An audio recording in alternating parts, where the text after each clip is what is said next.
No one who discovers anything does have or can have an idea how it will be used. All the scientist can do is to go forward, to understand, to apply, and to explain. The growth of physics, an unconditional determination of science, and the weaponization of the atom have characterized Edward Teller as the antagonist of scientific history. How can one harness the power of the sun? How can one be rejected by his colleagues? How can a scientist persist under opposition? A scientific warrior birthed to the power of the atom is a story like no other. Edward Teller is a scientific underdog for the nuclear community, paving paths for scientific growth and literacy. Why has his story become a tragedy? What makes him the greatest protector of the atomic legacy? And what truth does he tell the world about nuclear deterrence?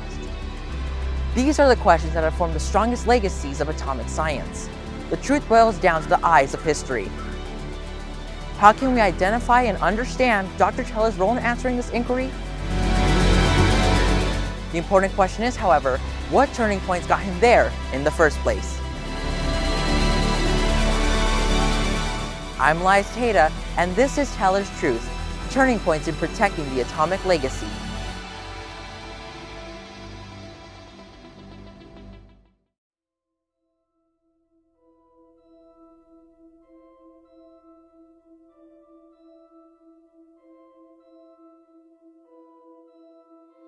The question over how to harness something so small and explode it to become something so immense and consequential has been a curiosity that has intrigued the world of science in the 20th century. When scientists finally cracked the code on how to produce high volts of energy through the fractionation of particles, the world experienced one of the greatest turning points in human history: the power to destroy the world as they knew it. In this field, the Hungarian chemical physicist Edward Teller was the underdog of the American nuclear scientific community. Driven by motives to expand America's nuclear arsenal and become a crusader of protecting scientific research, the Manhattan Project was a program that helped him understand the possibilities of nuclear energy and the potential to harness the power of the sun through fusion reactions. His motto emerged as peace through armament, as he comprehended that we need more work on the developments of nuclear explosives. Only with continued preparedness can we ensure peace long enough to build the foundations of a stable world order. In this time, science was plagued by triumphs to understand the power of the atom, but tragedies of what to do with it.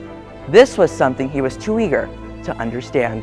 In fact, the Manhattan Project was a secret United States military program which had weaponized the atom in an arms race against the Nazis to develop atomic weapons.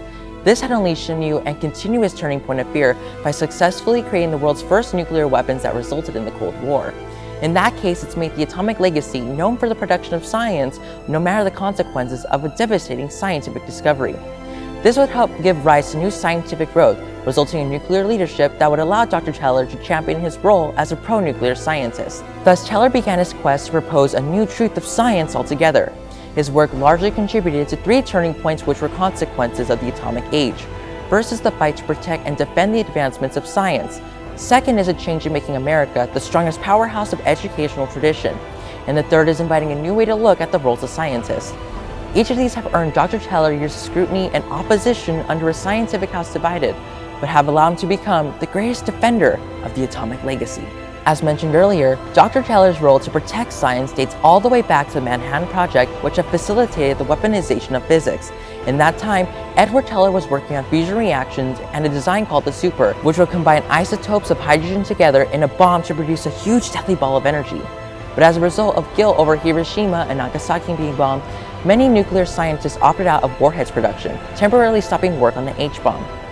This was a turning point that split the scientific community into two camps, via those who are pro-nuclear in defense and those who want to stop the weaponization of the atom.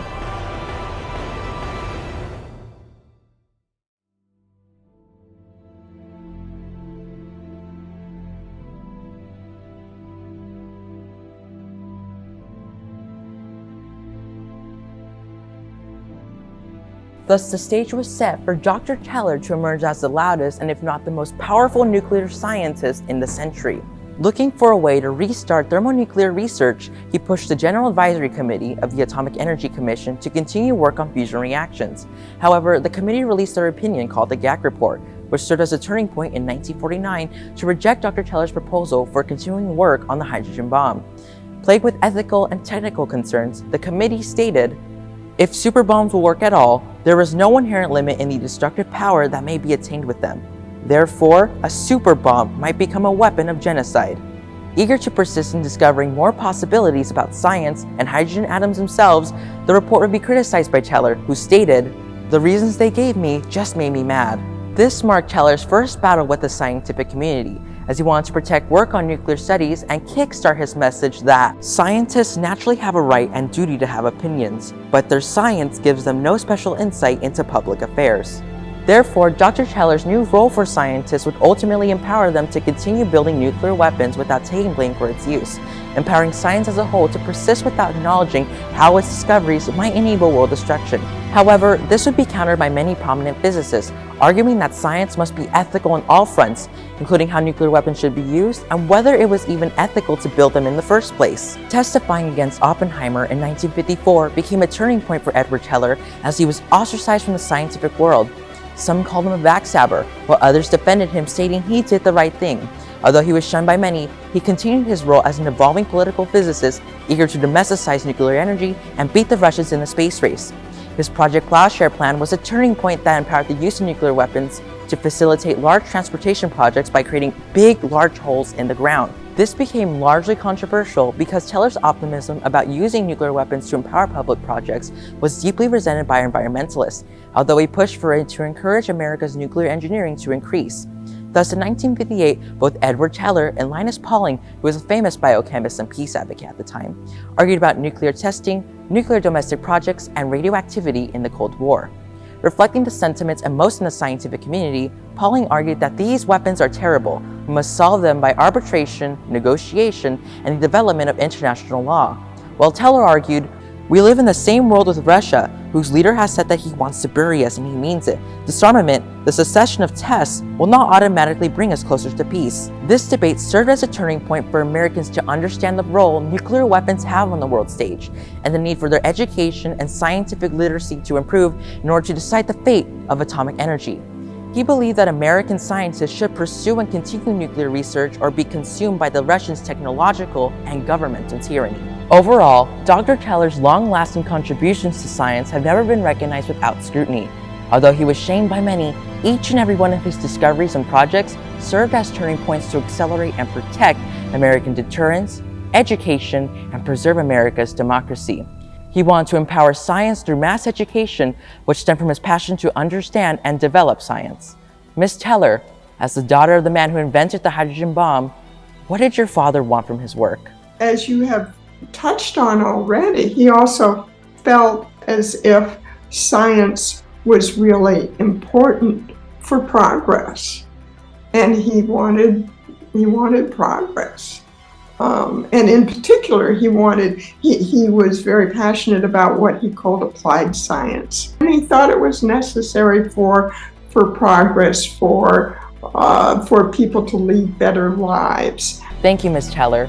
This progress that he advocated for would be seen throughout the 20th to 21st century, as the atomic age that he once helped create helped stimulate turning points for the protection and rise of scientific discoveries like AI and the development of the human genome. And just like how history repeats itself, these have generated controversies surrounding their ethical implications on whether to continue research on them, giving light to a new era of nuclear-influenced science and politics. Nonetheless, Edward Teller is most importantly known for becoming a generational scientific warrior, whose contributions to politics and science resulted in turning points where he became the greatest defender of the atomic legacy by crusading and defending the advancements of nuclear science. Dr. Teller's long-lasting contributions to science have undoubtedly served the preservation of scientific ambition, legacy, and tradition. Like he said, success is the lurking place of failure, but who can tell when the turning point will come? I'm Elias Tejeda. Thank you for watching.